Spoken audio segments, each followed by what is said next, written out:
I'm a nature nut, I'm not afraid to admit. I'm wild about the wild things and I'm proud of it. I'm just a simple case, open and shut. No doubt about it, I'm a nature nut. Today we'll go bird watching, tomorrow we'll catch toads. The next day we'll take photographs of bugs along the road. I never get the feeling that I'm in a rut. That's why I'm a nature nut. Well, I'm a nature nut, I'm not afraid to admit. I'm wild about the wild things and I'm proud of it. I'm just a simple case, open and shut. No doubt about it, I'm a nature nut.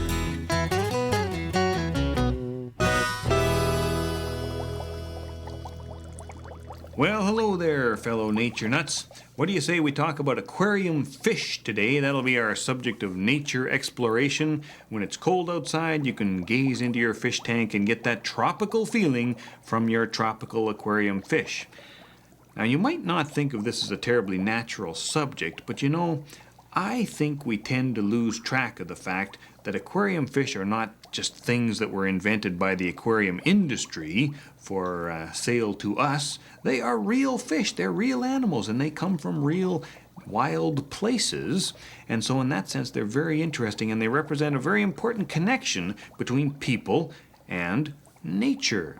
So this is the community tank that my wife and I have set up here at home, and it's a pretty typical sort of thing for people starting out in fish keeping. You go to the pet store, you get yourself one or two of every kind of fish that you think is pretty, you put them all together in the same tank, and you hope that they're going to get along. And most of the time, that doesn't happen. There's, some of them turn out to be territorial, and some of them grow really big and eat other fish, and some of them come out only at night and they do, vicious things in the dark. And for many people, that's the end of the fish keeping thing for them. But if you choose your fish carefully, you can get a tank that will continue on nicely and peacefully year after year. We've got a pair of dwarf gouramis in here, some harlequin rasboras, very lovely fish, Corydoras catfish on the bottom to pick up the food that the other fish miss, and then an otocinclus, a little catfish that smumps on the side of the glass and eats algae and keeps the tank nice and sparkling clean. So that's a community tank, but there's much more to fish keeping than community tanks, and that's what I'm keen to tell you about today. Here's a good rule. Buy one book for every 5 fish and learn about the fish before you bring them home. So, instead of setting up a community tank and wondering why the fish don't get along, here's what I think you should do. Focus on 1 or 2 species of fish at a time, and this, in my opinion, is a perfect setup for a beginning fish keeper. In fact, it's a perfect setup for anyone who enjoys fish, because it contains 2 excellent species of fish, the guppy and a very peaceful sort of catfish, the 3-lined cory catfish, Corydoras trilineatus. Guppies are excellent fish because they can survive in a variety of water conditions, from salty to fresh, from room temperature on up to quite warm, and different pHs and hardnesses and so on. And they're pretty fish. And the females, which aren't as pretty as the males, but the females will have babies about every 30 days. Now, of course, when a female guppy gives birth to her babies, she then turns around, doesn't know that they are her babies, and pursues them and tries to eat them, which is terribly unfortunate. So you need to have hiding places for the babies to prevent that sort of family tragedy. Now, my guppies are what they call feeder guppies. It's just about the least expensive fish you can buy, because most people buy them to feed them to other fish. But I got mine because I like them and because they look like wild guppies, the sorts of guppies that you'd see in like a mangrove swamp in Trinidad or something like that. I've seen wild guppies, and it was a big moment for me. They're not the sort of the fancy guppies that you see with the big tails and so on. There's fancy guppies have been bred specifically by guppy breeders. They take them to guppy shows, and they're guppy judges with white lab coats and clipboards, and they judge whether a particular guppy is up to standards or not. Hey, it's a hobby, something to do. I like the wild ones. Feeder guppies.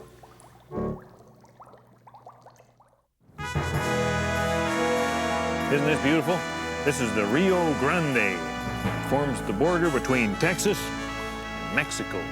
And this is as far north as aquarium fish get. There are two species of aquarium fish that might be swimming around in this river. The Texas cichlid, it's related to Oscars and crebensis and fish like that. And the Texas tetra, related to neon tetras and piranhas. You might think it's weird that neon tetras are related to piranhas, but believe me, on the other side of the Rio Grande, anything is possible. Now this river feels to me, I don't know, right now it's about somewhere between 15 and 20 degrees Celsius. It's kind of a rich, brownish green color, flowing peacefully along. Something to remember when you set up a tank for those fish. Although I wouldn't try to recreate the environment exactly. That backdrop alone, it'd cost you a fortune.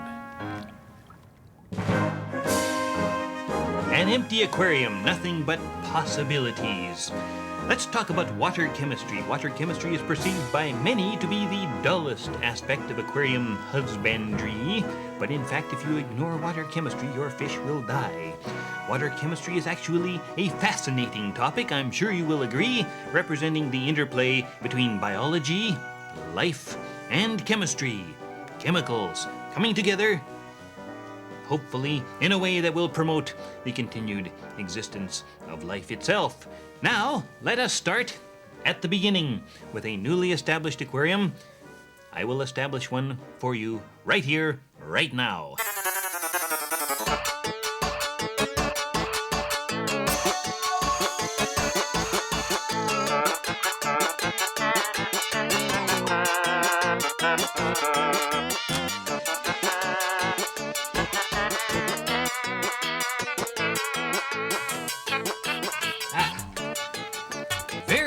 Very nice indeed. Voila! That's French. This aquarium looks ready for fish, but it is not, because the water which I placed in the aquarium came from the tap. Tap water has within it chlorine and its relative chloramine. And those two compounds are difficult for fish to deal with. In fact, they kill fish. So we will add some chlorine and chloramine neutralizer. Ha! Fine word. And I think that what I will do first is read the directions. Ah, yes, very good. 1/2 a capful should work for this 5.5 gallon aquarium. There we go.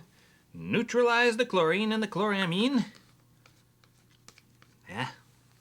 Water chemistry, the beginnings of a balanced ecosystem. I'm also going to add some of this stuff, a filter supplement. It contains smelly bacteria, which will prime the filter and allow it to break down the products that fish produce. You know what I mean? Fish feces. Or in the common parlance, fish poop. Oh my! This material is well sealed for your protection. One moment. I'm not going to open it with my teeth because it's full of stinky bacteria. Accidents do happen. There we are. Alrighty. And I've already read the instructions. 1 capful will do you. It's coming out very slowly. Well, I can talk about the process of filtration. The filter is not just there to pick bits out of the water. It is there to provide a home for smelly bacteria, which will break the products of fish poop, the nitrogenous wastes as they call them, down into the relatively harmless form nitrate from ammonia and nitrite. Now, I have everything in place, and I'm going to perform a water test with my water test kit. I'll get my water test vial, take a bit of water from the tank. For this particular test kit, we need precisely 5 cc's or milliliters of water. And remember to measure from the bottom of the meniscus, the curvy part of the water. What's wrong with my thing here? There we go. precisely 5 milliliters, at which point we add 7 drops of pH indicator solution. 7 exactly. 3, 4, 5, 6, 7, 7. And I shake it. Put the cap on pH. It sounds mysterious, but it's just a matter of how acidic or alkaline your water is. Once your color has stabilized, place the sample near the color chart. Is a very sort of color rich sort of thing. And oh, I think that matches quite nicely there, don't you? pH 7.5, which is well within the tolerable limits for most fish. We are now ready for the fish. I will therefore, now don't put all the fish in at once. Oh my goodness, no. There will be a period when the tank is establishing itself and you need one tough fish to produce the poop that will help the filter become established. That fish is this one for me, a guppy. I will allow the guppy's water to equilibrate to the correct temperature. I will release the guppy, and the guppy will spend the next 3 weeks or so establishing the filter, after which I will add other fish. You'll need a heater for your tank, since most fish prefer things a few degrees warmer than room temperature. The bag was floated for 10 minutes. I then added water from the aquarium to the water in the bag for another 10 minutes, and I am now ready to release the guppy into its new home. Come, little guppy. What adventure awaits?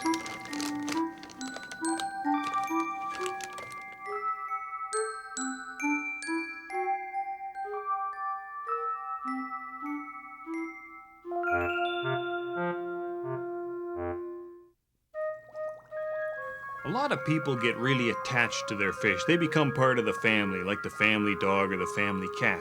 And of course, you'll want to take family pictures of them.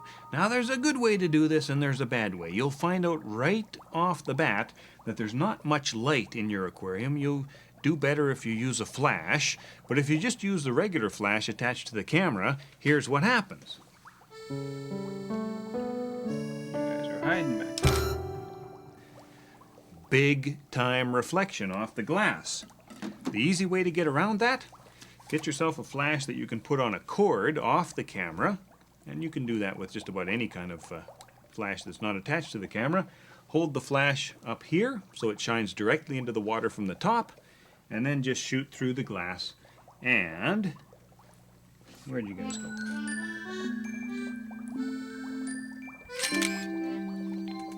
That'll be a beauty. I can show that one to my grandkids.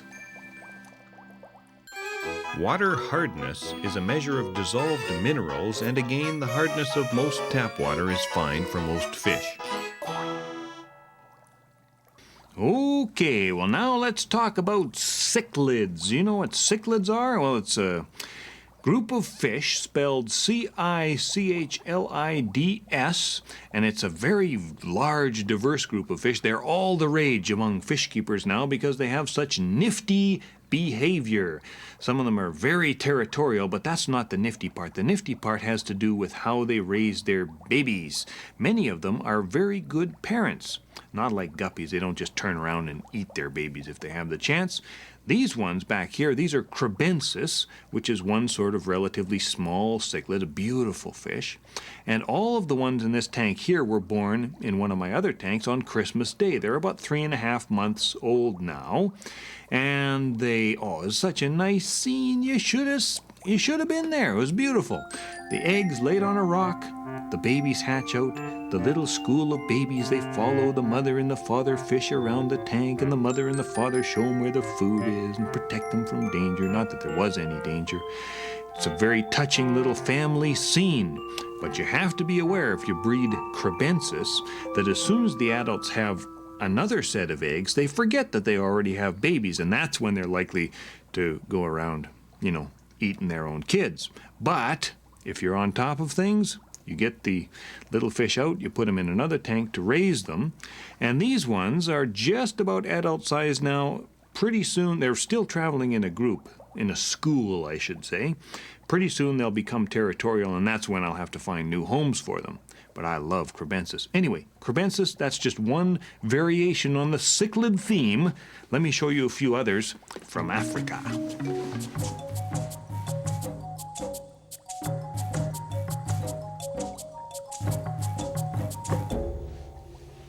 This is my favorite cichlid tank, and there are two species of cichlids in here. I want you to ignore the yellow ones for the moment. Pay attention to these nice brown ones with the lovely streamer fins. These are called daffodil cichlids, and they're from Lake Tanganyika originally in Africa. And they have such an interesting family life. The parents lay eggs on the rocks. The eggs hatch. The parents look after the babies, and they guard the territory against other fish. Then they lay more eggs, and when those hatch, those little babies swim with the bigger babies, and the bigger babies kind of look after them too. And I now have they now have 4 sizes of babies in this tank. I can't take much credit for it. And isn't it a wonderful little scene? It's very heartwarming, and they're beautiful fish, very, very lovely, elegant, streamlined. Whew, very nice. Anyway, now I want to tell you about these yellow ones too, but I'll come around your side of the tank to do it.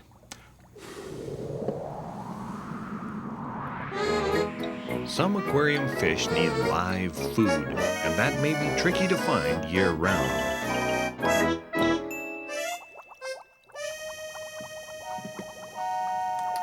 The yellow ones are one of the mouth-brooding cichlids from Lake Malawi, Pseudotropheus salosi. At least the females are yellow, and the young are yellow. The male is blue and black, sort of striped. And ooh, do they ever have a weird story. The male and the female, they do some courtship. The female lays her eggs on a rock, then she scoops them up in her mouth and gets quite puffy-cheeked. And then she looks around to make sure she's got all the eggs. They're yellow eggs. And she sees these 2 yellow spots on one of the male's fins, and he waves that at her to make sure that she sees it. And she tries to scoop those up because she thinks they're eggs. And that's when the sperm is released, and that's how the eggs get fertilized. Then she has to keep the eggs in her mouth for 5 weeks without eating and without swallowing her own eggs. When 5 weeks are up and she's looking quite thin by that point, she just goes, "Puh!" spits them out, says, "Good luck, kids," and that's the end of the story.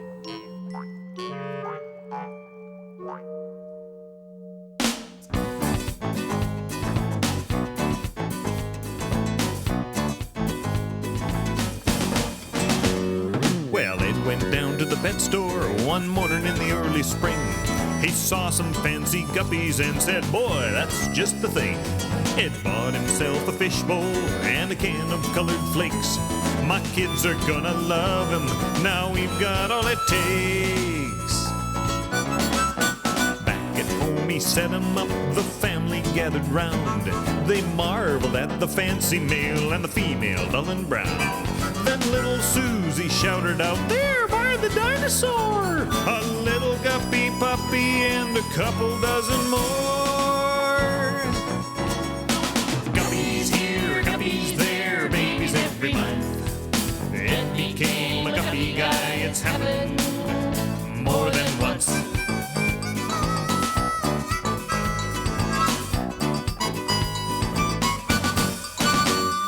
They had to buy another tank with a heat and filter too. They raised the guppy babies and they watched their colors bloom. Ed bought books, he read about that guppy breeding thing. Genetics soon became his goal, he'd be the guppy king. Guppies here, guppies there, babies every month. Ed became a guppy guy, it's happened more than once. Guppies here, guppies there, babies every month. Ed became a guppy guy, it's happened more than once.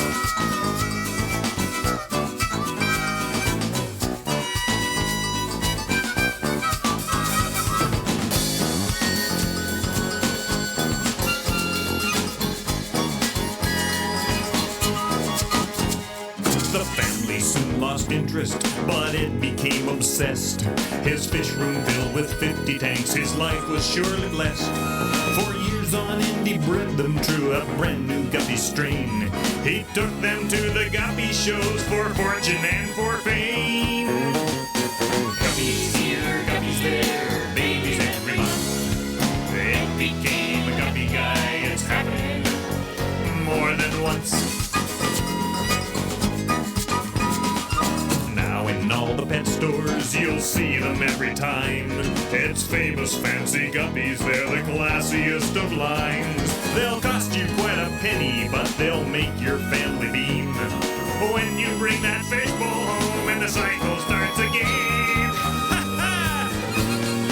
Guppies here, guppies there, babies every month. You could be a guppy guy, it's happened more than once. Guppies here, guppies there, babies every month. You could be a guppy guy, it's happened more than once, couple of times.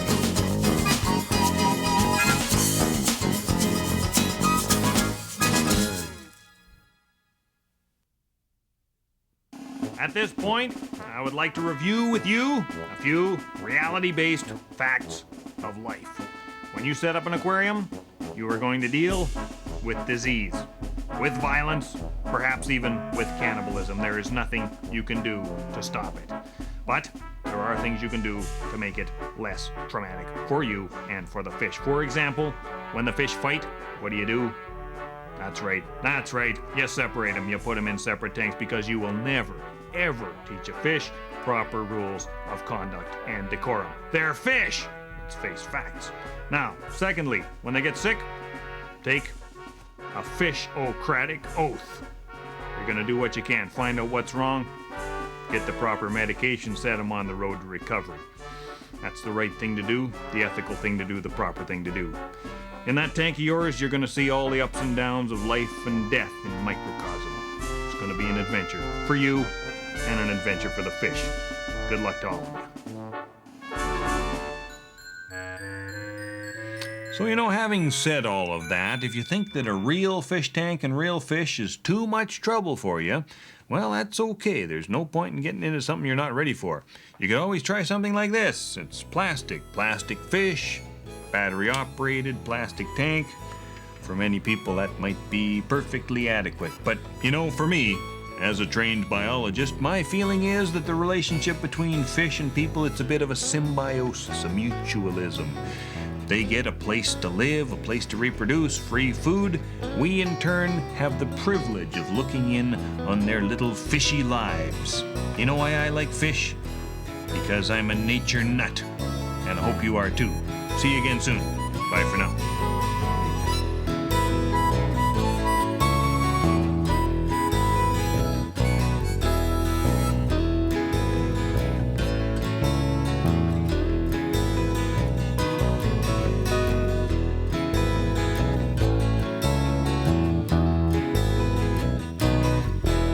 Same time each and every week, uncensored and uncut. No doubt about it, I'm a nature nut.